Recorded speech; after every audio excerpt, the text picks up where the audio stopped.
O que encobre as suas transgressões nunca prosperará, mas aquele que as confessa e as abandona alcançará misericórdia. Você sabia que o caminho para a prosperidade passa pelo arrependimento dos seus pecados? Não deixe de ver esse estudo e aprender esta importante lição da palavra de Deus.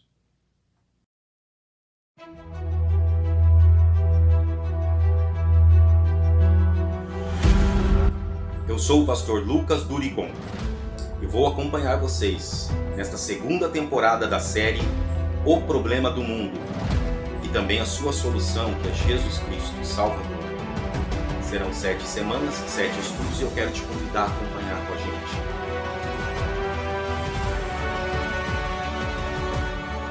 Eu aproveito e peço para você já curtir o vídeo, já se inscreve nesse canal e se você gostar deste conteúdo, compartilhe com alguém, faça um comentário.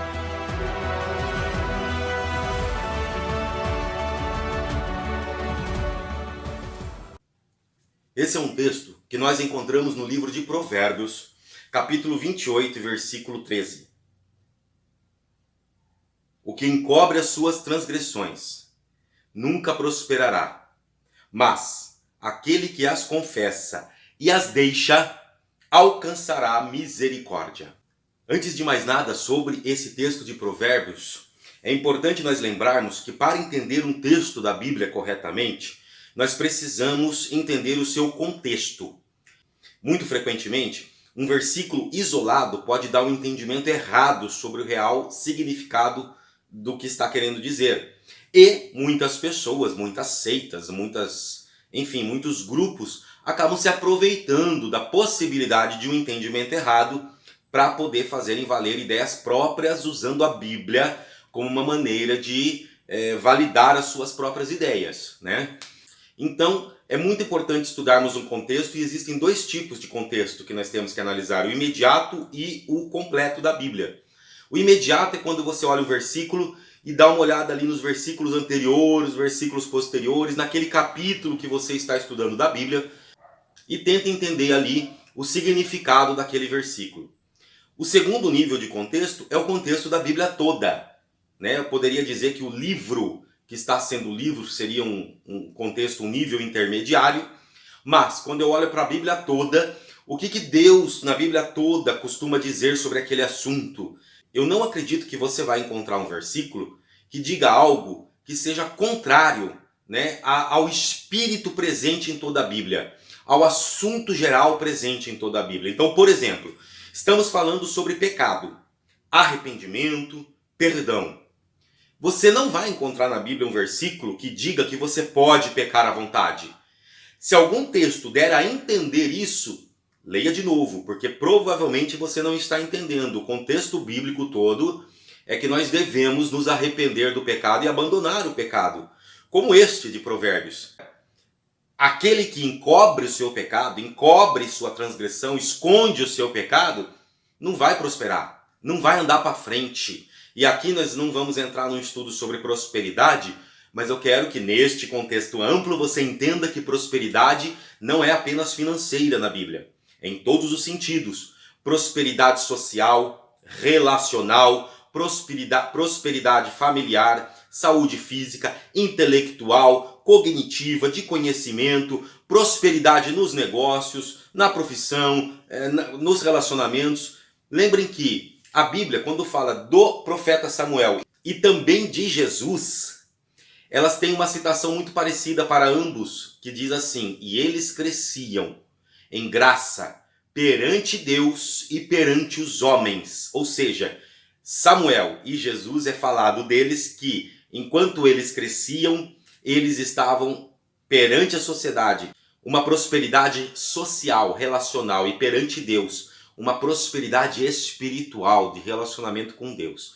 Então, prosperidade, quando diz na Bíblia, significa andar para frente, prosperar no seu caminho, seja no seu relacionamento com Deus, seja nas suas finanças, seja no seu relacionamento familiar. Significa prosperidade anda de mãos dadas com o dar frutos, que Jesus diz que devem ser aqueles que seguem e são verdadeiros servos de Cristo, que dão frutos. Dar frutos significa andar para frente, prosperar, caminhar. Significa que a tua vida gerou algo produtivo para você e para a sociedade. Bom, voltando ao versículo de Provérbios, quem esconde o seu pecado não vai prosperar, não vai andar para frente. Por quê? Vai ficar travado naquela questão do pecado. Vai ficar parado na sua pecaminosidade. Vai ficar ali sem conseguir dar o próximo passo na vida. Vai ficar travado com a consciência pesada, com as coisas dando errado. Gente, o livro de Provérbios é um livro de frases soltas, de frases isoladas. Ele não tem uma narrativa contínua como outros livros da Bíblia. Então, o seu contexto imediato, o contexto de olhar os versículos anteriores e posteriores de Provérbios, é um pouco diferente daquele quando nós estudamos outros livros da Bíblia. Nós não temos em Provérbios uma continuidade narrativa que diga o que será que o autor quis dizer com esta frase, com este versículo. Nem sempre os versículos anteriores e posteriores dizem a mesma coisa. Ele está falando frases de sabedoria, de orientação, mas muitas vezes isoladas. Mesmo assim, vamos dar uma olhada aqui no versículo anterior e posterior de Provérbios 28, 13. Olha o versículo 12. Quando justos exultam, grande é a glória, mas quando os ímpios sobem, os homens se escondem. Eu não vou fazer aqui uma grande narrativa sobre os versículos anteriores e posteriores, mas só vendo que Provérbios está lidando com justos e ímpios no versículo anterior e deixando bem claro, né, que quando um prospera é motivo de alegria geral com todos. Mas se o ímpio prospera, ou se o ímpio se dá bem, há um incômodo perante a sociedade, né, perante os homens. Eu não vou entrar em detalhes neste quesito, porque senão nós teríamos que explorar muito aqui, o vídeo ficaria muito longo. Mas vamos dar uma olhada também no versículo seguinte, o 14. Olha lá. Bem-aventurado o homem que continuamente teme, mas o que endurece o seu coração cairá no mal. Esse versículo tem muito mais a ver com o versículo 13. Olha só. Aquele que continuamente teme significa o seguinte, é o homem que mesmo que peque, ele tem consciência do seu pecado, ele se arrepende, ele se coloca perante Deus, ele tem temor de Deus e do pecado que cometeu para pedir perdão. Este homem é bem-aventurado. Veja bem, Davi foi um rei que foi intitulado um homem segundo o coração de Deus. Mas ele cometeu grandes pecados, adultério e assassinato.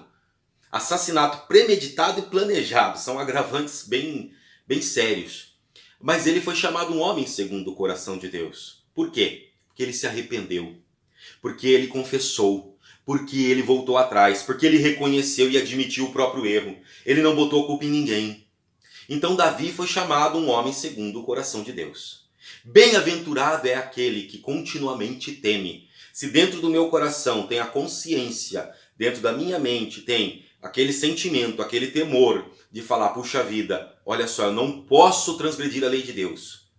Então, eu tenho condições de ser abençoado, de ser bem-aventurado, porque eu vou perceber o meu pecado e vou pedir perdão. Segunda parte do 14 diz, o que endurece o seu coração cairá no mal. Ora, quem que é o que endurece o coração? É aquele que mesmo tendo pecado, vira e fala, não errei, eu estava certo. Eu tinha razão, eu tenho meus motivos, mas eu fiz isso porque ele fez não sei o que comigo. A pessoa que endurece o seu coração é aquela que fica arrumando desculpas para justificar o seu pecado e nunca é capaz de falar, Senhor me perdoa, Senhor eu me arrependo, Senhor eu errei. O que endurece o seu coração é aquele que não reconhece o próprio erro. É aquele que não se coloca perante Deus, mas ele permanece ali com o coração de pedra. Com o coração de alguém que é levado a pecar novamente, a dizer eu estava certo, mesmo fazendo esta atitude eu posso fazer de novo. Ele não tem uma atitude de arrependimento. E agora o versículo 13. Aquele que confessa os seus pecados, as suas transgressões, e as deixa, abandona, que nem Jesus falou para aquela mulher que estava sendo apedrejada. Olha, aquelas pessoas não te condenaram, eu também não te condeno, mas vai, mulher, e não peques mais. pecado precisa ser abandonado. E aí, o caminho da prosperidade vem. O caminho da prosperidade te encontra. Você nem precisa ir ao encontro da prosperidade, ela te encontra, né? E eu estou falando que não é só a prosperidade financeira, por favor. Lembre-se disso, a prosperidade é uma coisa completa na vida do ser humano. A vida do ser humano não é só dinheiro, tá? Então existe algo completo.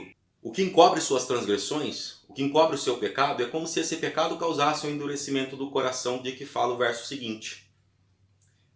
A pessoa encobre aquele pecado, vai ali cobrindo o coração, endurecendo, cobrindo como se fosse uma capa, como se fosse uma casca de várias camadas, que vai a cada pecado acrescentando uma camada, endurecendo mais aquele coração e fechando até um ponto que a pessoa não consegue nem mais enxergar que está pecando, não consegue nem perceber mais que está fazendo algo que desagrada a Deus, porque para ela aquilo ficou normal. O coração não sente mais, o Espírito Santo não tem mais acesso ao coração da pessoa, não tem mais acesso a falar para aquela pessoa: olha, meu filho, você pecou, precisa se arrepender.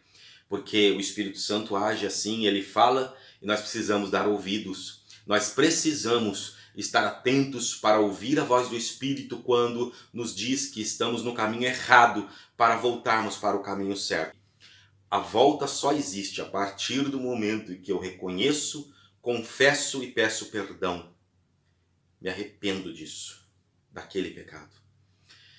Mas olha só, se dentro de Provérbios o contexto, ele existe, mas ele não é tão amplo assim, na Bíblia como um todo, a Bíblia sempre vai tratar desse assunto de que você, ao abandonar o pecado e seguir as ordens de Deus, você vai ser abençoado.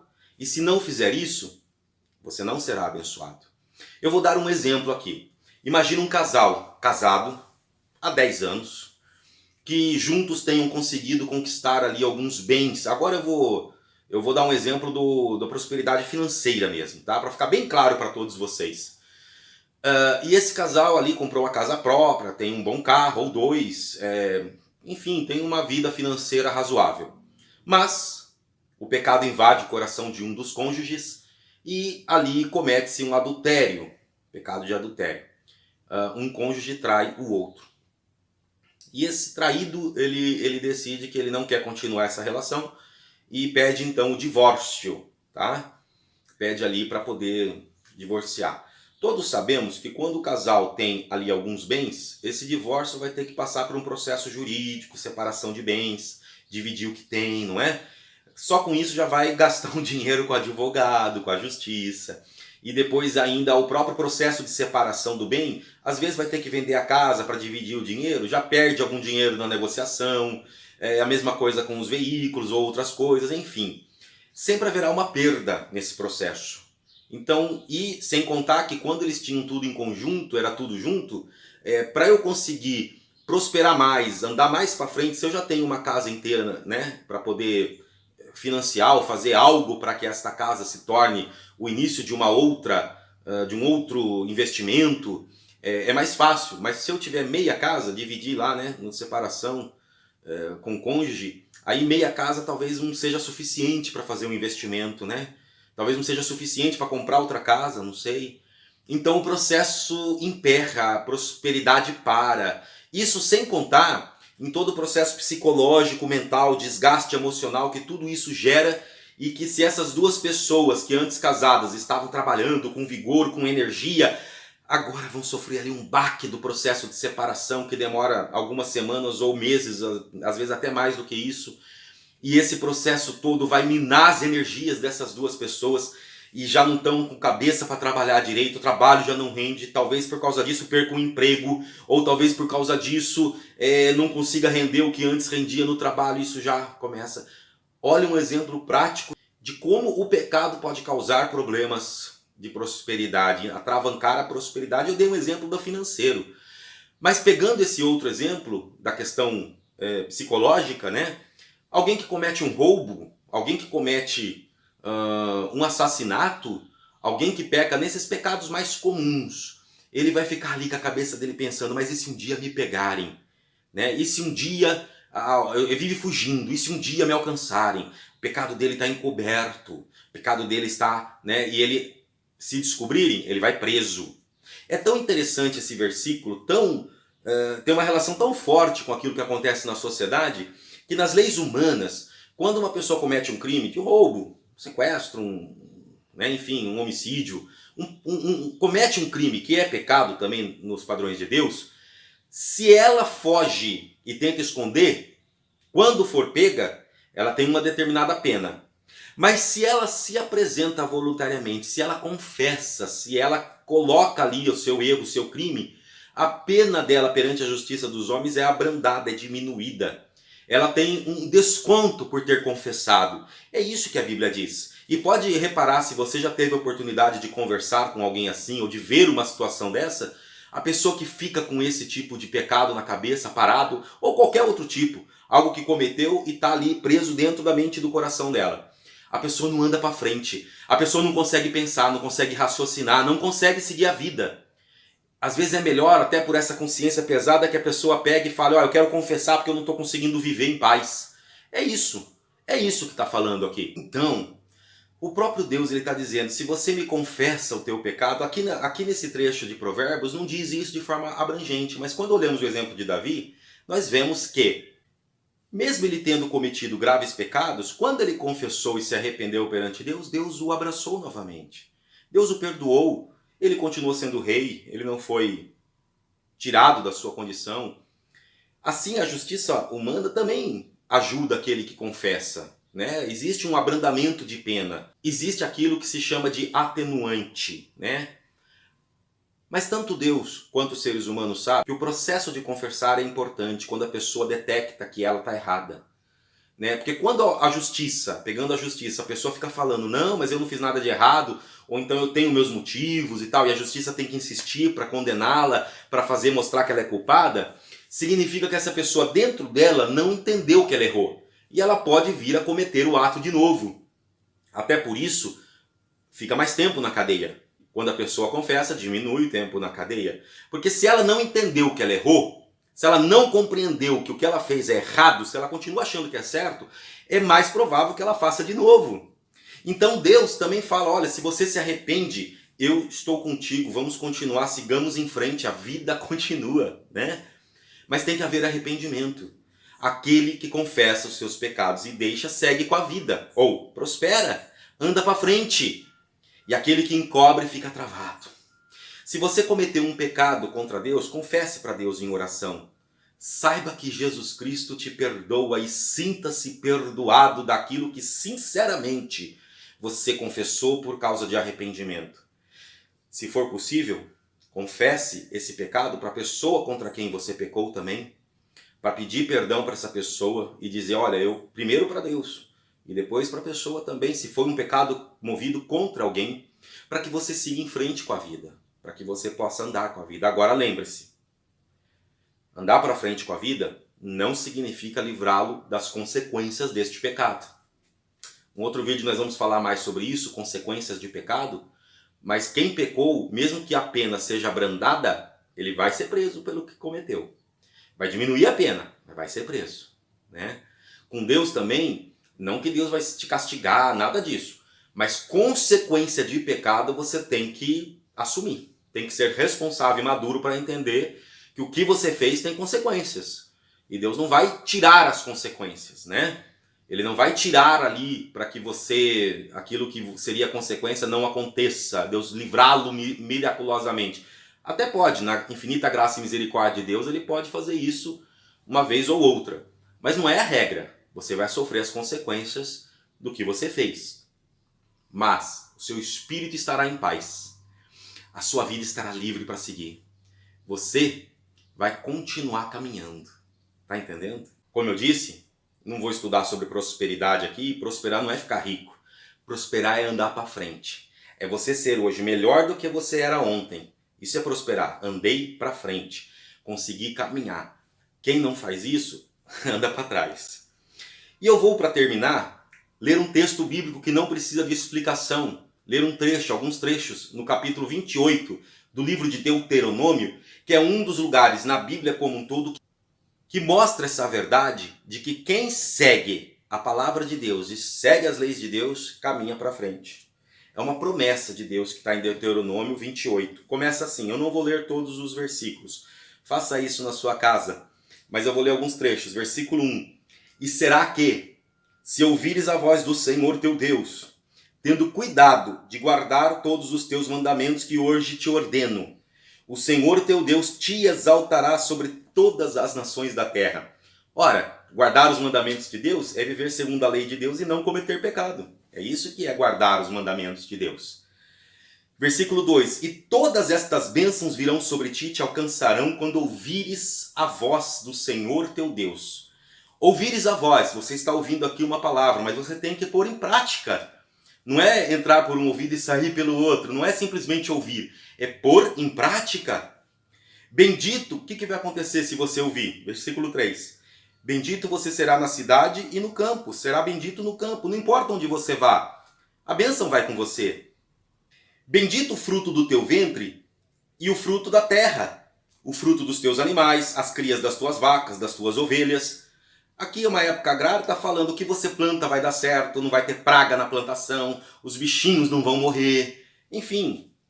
E se fosse trazer isso para o dia de hoje, significa o seguinte, o seu projeto na sua empresa que você está fazendo vai chegar ao fim de forma abençoada, não vai ter nada atrapalhando aquele processo de venda que você está tentando, você vai ter uma família cheia da graça de Deus, abençoada. Vamos continuar lendo, versículo 4. 5. Versículo 5. Bendito o teu cesto e a tua amassadeira. Bendito serás ao entrares, bendito serás ao saíres. Olha só, cesto e amassadeira, as tuas ferramentas de trabalho serão abençoadas, não vão quebrar. Você depende do seu carro para trabalhar e ganhar seu sustento, ele não vai ficar quebrando toda hora. Bendito os objetos de instrumento e ferramentas que você usa para o seu trabalho. Bendito você quando entra, quando sai, o Senhor entregará feridos diante de ti teus inimigos. Estou lendo o versículo 7. Que se levantarem contra ti por um caminho sairão contra ti, mas por 7 caminhos fugirão da tua presença. Deus está dizendo aqui que os inimigos não vão deixar de vir até você. Mas se você for obediente à palavra de Deus, eles vão fugir correndo. Virão por um caminho, mas fugirão por 7.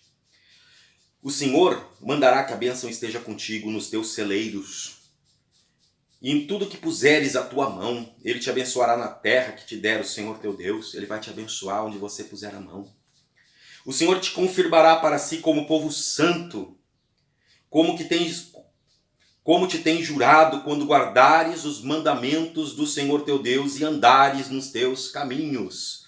Quando cumprires os mandamentos. Andar nos caminhos de Deus. Não quando viver de qualquer jeito, fazer as coisas do jeito que quer e viver no pecado. Não, aí não. Vou pular aqui para o versículo 13. E o Senhor te colocará por cabeça e não por cauda, e só estarás em cima e não debaixo, se obedeceres aos mandamentos do Senhor teu Deus, que hoje te ordeno para os guardar e cumprir. Se obedeceres. Esse versículo costuma ser falado apenas a metade dele. As pessoas falam você é cabeça e não é cauda. Só porque a pessoa frequenta uma igreja, às vezes você é cabeça e não é cauda. Você está por cima. Não. A Bíblia diz que você vai estar por cima se obedeceres aos mandamentos. E um dos principais mandamentos da Bíblia é: pecou, tem que se arrepender, pedir perdão. Tem que se acertar com Deus e com a pessoa contra a qual você pecou. Esse é um dos mandamentos. Agora, eu não vou ler todos, mas veja o versículo 15. Será, porém, que se não deres ouvidos à voz do Senhor teu Deus, se não deres ouvidos, para não cuidares em cumprir todos os seus mandamentos, seus estatutos, que hoje te ordeno, então virão sobre ti estas maldições e te alcançarão. E aí começa uma lista que é o contrário de tudo que falou antes, quando disse que seria bendito aqueles que obedecessem. Agora, para aqueles que desobedecem às leis do Senhor, e o que significa desobedecer à lei do Senhor? Cometer pecado e não se arrepender. Cometer pecado e permanecer no pecado. Cometer pecado e começar e viver uma vida contínua de pecados. A maldição vem. Que tipo de maldição? Maldito na cidade e maldito serás no campo. Você vai ser maldito por onde você andar. Não importa sair, tá ruim aqui. Esta cidade não está abençoada para mim. Eu vou mudar de cidade para ver se melhora. Não adianta. A maldição te acompanha. Porque o problema é o pecado que está dentro de você e não está confessado. Provérbios diz, se você não confessar, se você não abandonar o pecado, se você não seguir as ordens de Deus, se você não se orientar pelas ordens de Deus, a bênção não te alcançará, a prosperidade não estará com você. Aqui está dizendo agora, a partir do verso 15 de Deuteronômio 28, de tudo aquilo que vai acontecer com aqueles que se colocam debaixo de maldição por desobedecerem a palavra de Deus. Maldito o teu cesto e tua amassadeira, as ferramentas do seu trabalho vão viver quebrando, vão dar problema, você não vai conseguir trabalhar.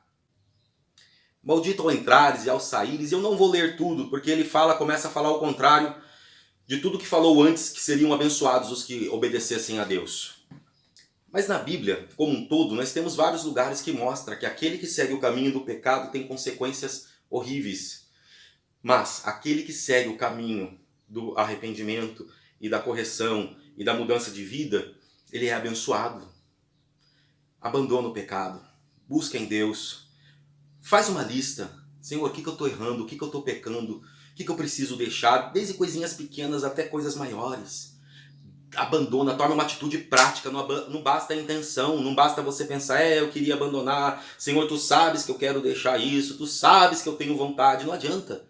É ação, é atitude, é abandonar. Você já roubou sua empresa? Devolve. Já roubou alguém? Devolve. Você estava em adultério? Abandona. Você é uma pessoa que oprime o pobre, o órfão e a viúva? Você é injusto com as pessoas, nos teus negócios, na sua vida?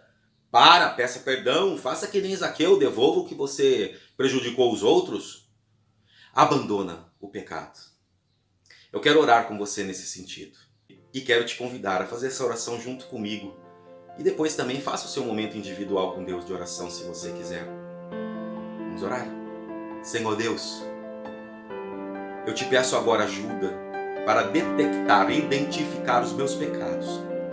Talvez eu não conheça nem todos os pecados que eu tenho por não conhecer direito a tua palavra. Mas eu quero que o Senhor me mostre aquilo que eu preciso mudar.